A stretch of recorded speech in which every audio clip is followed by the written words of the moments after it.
한덕수 권한대행이 제 생각에는 이번 주에는 사퇴하고 대선 출마를 선언할 것 같다, 생각이 들어요. 그래서 한켠으로는 지금 국민의힘에 경선이 치열하게 진행되고 있지 않습니까? 4강까지 올라가 있어요. 그중에 안철수 후보는 조금 빠지는 것 같고, 홍준표, 김문수, 그다음에 한동훈, 이 세 명은 굉장히 초박빙을 펼치고 있는 것이 아닌가, 일단은 그런 생각이 드는데, 그런데 국민의힘 경선과는 다른 루트로 한덕수 권한대행이 막 또 한 명의 유력한 국민의힘의 대선 후보로 지금 계속 그렇게 부각되고 있는데, 그래가지고 과연 이번 주에 어떻게 할 것인가. 일각에서는요, 한덕수 권한대행이 출마하지 않을 거다, 이렇게 이야기를 하는 사람들도 있었어요. 그 다음에 모르죠. 뭐 이번 주 5월 4일까지 사퇴하지 않으면은 출마는 물 건너가는 것이니까, 그래서 지켜봐야 될 건데, 이번 주 5월 4일이 이번 주 일요일인가요? 아마 그쯤 되죠. 그러니까 늦어도 5월 4일 이전. 그런데 5월 3일은 국민의힘 경선 이제 최종 승자가, 후보가 발표되는 그러한 시점이니까 5월 3일도 아닐 것 같고, 그렇다라고 하면 오늘이 28일, 8, 9, 0, 1, 2 월화수목금, 늦어도 이번 주 금요일 5월 2일까지는 한덕수 권한대행이 결심을 할 것이다. 저는 그런 생각이 드는데, 조금 전에 속보가 나왔어요. 그 속보 좀 띄워봐 주세요. 최측근 손영택 총리실 비서실장이 이강원 선배님 감사드립니다. 사표를 냈어요. 그게 뭐냐면 한덕수 대선 출마 가시화. 그러면 지금 국무총리하고 가장 가까운 사람이 누구겠습니까? 가장 믿을만하고 가장 마음 편하게 일할 수 있는 그 사람을 결국은 비서실장으로 뽑을 거 아니에요. 그런데 국무총리 비서실장이 조금 전에 사표를 냈어요. 오늘이 4월 28일이죠. 9시 50분이니까 지금 11시 36분이니까 불과 한 2시간 반쯤 전에 사표를 갖다가 낸 거예요. 그러면 총리실 비서실장이 사표를 냈다라고 하는 것만 봐도 한덕수 권한대행이 대선 출마를 하겠구나, 이게 충분히 예측이 되는 것이 아닌가. 그런데 더 중요한 건 뭐냐면, 원래 총리실 비서실장이면 한 차관급 정도 되지 않습니까? 굉장히 고위직이고, 그 다음에 제가 이제 국방부에서 근무하고 그럴 때 총리실도 자주 가봤었어요. 그런데 총리실 비서실장 대개 어떤 분들이 하느냐, 대개는 행시 출신들이 많이 하신단 말이죠. 그 다음에 예컨대 총리로 정치인이 총리를 갖다 하는 경우도 있었어요. 뭐 예컨대 이낙연 총리, 정세균 총리, 이런 분들은 정치인 아니었습니까? 그래서 이런 정치인들이 국무총리 할 때, 그럴 때에는 국무총리 비서실장도 정치인인 경우가 많이 있었는데, 한덕수 권한대행은 어떤 분입니까? 한덕수 권한대행은 그야말로 행정관료 출신이잖아요. 정치의 지읒자하고도 그렇게 관련이 있는 분이 아니었다라고 볼 수 있었는데, 그런데 제가 궁금해가지고 손영택 누구지? 뭐 행시 출신 아닌가? 해가지고 찾아봤는데, 그 다음 페이지 좀 띄워봐 주세요. 보니까 손영택 총리 비서실장이 뭐 하는 사람인가를 봤더니, 보면은 그거 말고 제가 사진 안 보내드렸나요? 저분이 손영택이에요. 근데 기호 2번이라고 써 있잖아요. 기호 2번, 그다음에 미래통합당이니까 조금 올드하네. 손영택 비서실장이 정치인 출신이에요. 그래가지고 제가 커리어를 쭉 찾아봤더니, 나이는 72년생이니까 한참 때네. 아유, 좋을 때입니다. 72년생이면 좋으시겠어요? 그 다음에 이제 고등학교는 대전고등학교 나오고, 성균관대 법대 나와가지고 사법시험 합격해서 변호사 하셨던 분이에요. 그러니까 저보다 몇 년 후배인데, 그런데 저 손 변호사가 변호사 개업, 사법연수원 마치고 변호사 개업하자마자 자유한국당에 입당해가지고, 저기가 보면은 신월, 신정 이렇게 돼 있지 않습니까? 새로운 도시. 그러니까 양천구란 이야기지. 그 다음에 저 때 국회의원을 누가 했었느냐, 김용태 의원이라고, 지금 국회의원 하는 젊은 국회의원 말고 그 김용태 의원이 저보다 한 살 미치던데 옛날에 돌직구쇼도 같이 하고 한 삼선 의원인가 하지 않았나? 어쨌든 그 김용태 의원이 그 양천에서 국회의원 오래 하셨던 분인데 그런데 이제 그 김용태 의원이 물러나고 그 자리를 손영택 그 지금 현 총리 비서실장이 물려받아 가지고 그래서 지금 출마를 했는데 그 저거는 미래통합당이고 그랬으니까 2020년 21대 때 출마했던 사람이에요. 그 다음에 2024년엔 출마하지 않고 그러다가 총리 비서실장으로 이제 내정이 된 그 발탁이 돼가지고 지금까지 총리 비서실장을 하고 있는데 결국은 뭐냐면은 저 손영택 비서실장이 그만둔다라고 한 이야기는 아니 원래대로 하면요. 총리 비서실장 만약에 한덕수 권한대행이 출마할 생각이 없다라고 하면은 그 6월 3일까지는 총리 비서실장 할 수 있는 거 아닙니까? 그 다음에 6월 3일이면은 사흘 근무하고 아마 공무원들 요즘 일할 계산하나 옛날에는 사흘 근무해도 한 달 월급 다 받았거든요. 그럼 차관급이니까 그 다음 어쨌든 한 달 더 일할 수 있는데 왜 오늘 그만뒀지? 그 이야기는 결국은 이런저런 정황을 봤을 때 한덕수 권한대행이 드디어 이제 결심을 내린 것이 아닌가 저는 그런 생각을 갖다가 하고요. 그런데 어떤 느낌이 드느냐? 한덕수 권한대행은 대통령 하고 싶은 마음이 별로 없을 거예요.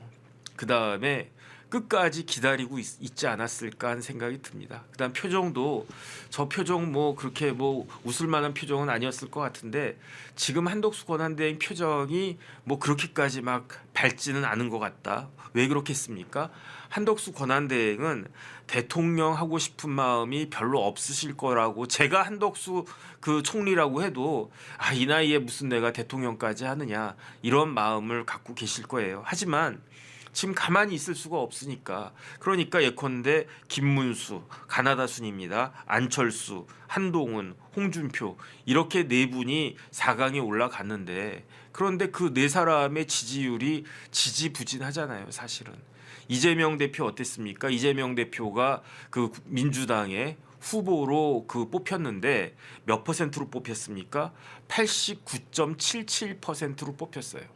이재명 대표가 그때 이제 박용진 의원하고 붙어가지고 당 대표 될 때 그때 얻은 득표율이 77.77%였는데 몇 년 사이에 77이 89가 된 거예요. 그러니까 77.77%도 무지하게 높은 그 수치 아닙니까?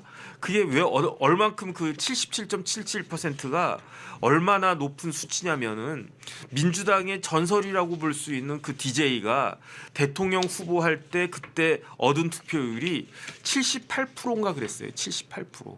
그러니까 그때 이재명 후보가 당 대표 나와 가지고 얻었던 게 77.77%였다라고 하는 거는 아무리 그래도 그렇지 이재명 대표가 그 누구야 DJ하고 그 상징성이나 여러 가지나 비교할 수가 있습니까? 그런데 지금은 어떻게 됐느냐? 그 77.77%를 뛰어넘어 가지고 89.77%가 되지 않았습니까? 제가 봤을 때 89.77%는요. 오히려 그 조금 조정한 거 아닌가? 거기서 0.23%만 더 얻었으면요. 그럼 90% 되잖아요. 민주주의 사회에서는요. 90%라고 하는 게 있을 수가 없는 거예요. 저 옛날 사법시험 볼 때 사법시험 수석이 60점 조금 넘으면 사법시험 수석했거든요. 그다음 꽈락은 40점이었고 그러니까 아무리 잘 써도 아무리 답안지를 잘 써도 교수님들이 70점 이상 주질 않아요. 그러니까 뭐 아주 잘 본 과목은 한 70점 받고 좀 못 본 과목은 뭐 한 60, 뭐 한 50점 뭐 이렇게 받고 평균해 가지고 60 몇 점 받으면 그러면 그 뭐야 60 몇 점 받으면 그게 사법시험 수석이고 그랬었는데 마찬가지 아니겠습니까? 60%만 넘어도 민주정당에서는요 어마어마한 득표율 아니겠습니까? 3명이 나왔으면은 한 사람이 20% 한 사람이 30% 그래도 50%인데 50%만 해도 어마어마한 숫자인데 DJ가 78% 그다음 박근혜 전 대통령 때가 83.97%니까 84%였는데 이재명 그 후보는 89.77%를 얻었으니까 그러니까 이거는 진짜 어마어마한 수치이다. 그런데 여기에 과연 지금 4강에 올라가 있는 그런 사람들이 그 이재명 후보에게 제대로 맞설 수 있을 것인가? 그게 지금 여러 가지로 현실적으로 그렇지 않다라는 그런 느낌이 들고 그다음에 이번에 그 4강 토론 쭉 보시지 않았습니까? 저도 그냥 보는 둥 마는 둥 그냥 그렇게 봤는데 그런데 탁 치고 올라가는 사람이 없었잖아요.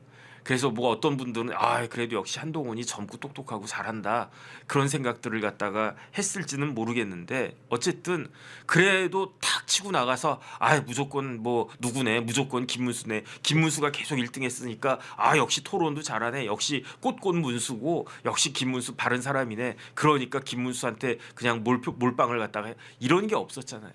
그러니까 어쩔 수 없이 한덕수 권한대행이 지금 출마할 수밖에 없는 그런 상황이 된 것이 아닌가. 그 다음에요. 더 심각한 거는 만약에 지금과 같은 상황까지 왔는데 한덕수 권한대행이 나 출마하지 않겠다라고 하면 그러면 여당은 그야말로 멘붕이 올 겁니다. 그러면 이 4명 가지고 그다음에 5월 3일에 그 뽑힌 후보가 그때부터 그냥 혈혈단신 이재명 후보하고 싸워가지고 이겨야 된다 이 이야기인데 이렇게 뭐 이렇게 치고 나가는 그러한 동력 같은 게 없잖아요. 그러니까 어쩔 수 없이 한덕수 권한대행은 이쯤 됐으면 나는 출마할 수밖에 없다. 그러면 내가 출마 선언하고 그러면은 뭐 이런 비난은 있을 수 있겠죠. 다른 그 뭐야 국민의힘에서 5월 3일에 선출된 후보 그 후보가 김문수가 될지 홍준표가 될지 한동훈이 될지 모르겠지만 셋 중에 한 명이 되겠죠. 그 후보는 이렇게 뭐 8강 거치고 4강 거치고 그다음에 양강 그 결승 올라서 후보가 됐는데 그냥 날로 이렇게 뭐 한덕수 권한대행 그냥 날로 먹어도 되는 거냐? 뭐 이런 비판을 그 받는 거는 어쩔 수가 없는데 그런데 지금 상황은 너무너무 비상적인 그러한 상황이기 때문에 그다음에 한덕수 권한대행은 다른 후보들이 갖지 못한 강점이 있기는 해요. 그게 뭐냐면은 제가 봤을 때 개헌이라는 생각 들거든요.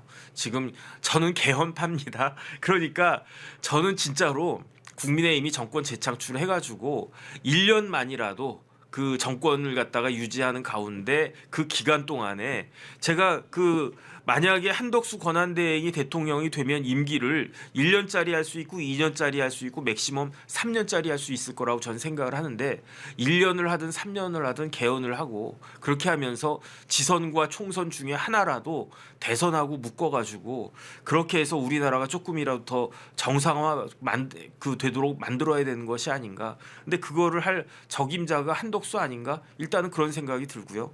근데 뭐 저는 뭐 계속 그 말씀을 드렸지만 어떤 사람을 그렇게 뭐 적극적으로 지지하거나 어떤 사람을 적극적으로 반대하거나 그런 거는 전혀 없습니다. 그런 건 전혀 없는데 지금 같은 시대 상황에 있어서는 누가 그 국민의힘에서 후보가 됐든지 간에 개헌에 대해서는 진지하게 공약하고 나와야 될 거고 그리고 만약에 국민의힘이 정권 재창출한다라고 하면 약속 지켜가지고 진짜 87년 헌법을 바꿔가지고 개헌해가지고 지금까지는 육공화국이거든요. 여태까지 뭐 참여정부 무슨 정부 뭐 그 정부가 많았지만 지금까지는 어쨌든 87헌법이니까 육공화국이지 않습니까?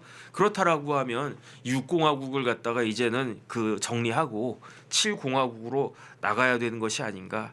저는 어쨌든 개인적으로 그런 생각을 갖다가 합니다. 그래서 설마 한덕수 권한대행이 출마하지 않겠다라고 말하지는 않을 것 같고요. 이 정도 되면 그다음에 제 생각에는 이번 주 목요일이나 금요일 5월 1일이나 2일에 아마 이제 권한대행으로서의 그 소임을 내려놓겠습니다. 그러면 또 권한대대행이 되겠죠. 최상목 경제부총리가 그 대통령 권한대대행을 갖다가 할 건데 그리고 난 다음에 이제 출마하겠습니다. 이렇게 출마를 한 다음에 그 연희님 감사드립니다.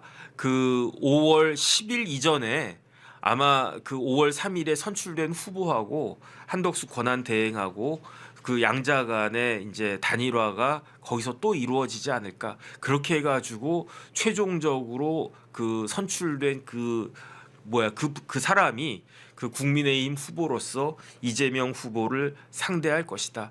왜냐하면 그 국민의힘 후보로 나가지 않으면 기호 2번도 뺏기고요. 더 중요한 건 뭐냐면 대통령 선거할 때 국가에서 보조금이 몇백억이 나오지 않습니까? 그 돈을 무소속으로 나가면 받을 수가 없잖아요. 그러니까 제일 황당한 거는 국민의힘 후보하고 무소속의 한덕수 후보하고 나중에 단일화를 갖다가 했는데 한덕수 후보가 후보로 단일화가 되는 거예요. 그런데 5월 11일 이후에 그 한덕수 후보가 무소속으로 나왔는데 국민의힘 후보하고 단일화가 됐는데 한덕수 후보로 단일화됐단 말이에요. 그러면 국민의힘에 그 지급되었어야 될 보조금이 한 푼도 그 쓰일 수가 없게 되는 그러한 황당한 일이 벌어지니까, 그러니까 뭐 이론적으로 생각하면 이전에 더 극적인 효과는 정몽준 노무현 정몽준 그 단일화 때 그 단일화처럼 그렇게 막판에 뭐 한 2, 3일 이전에 아니면 지난번 대선에서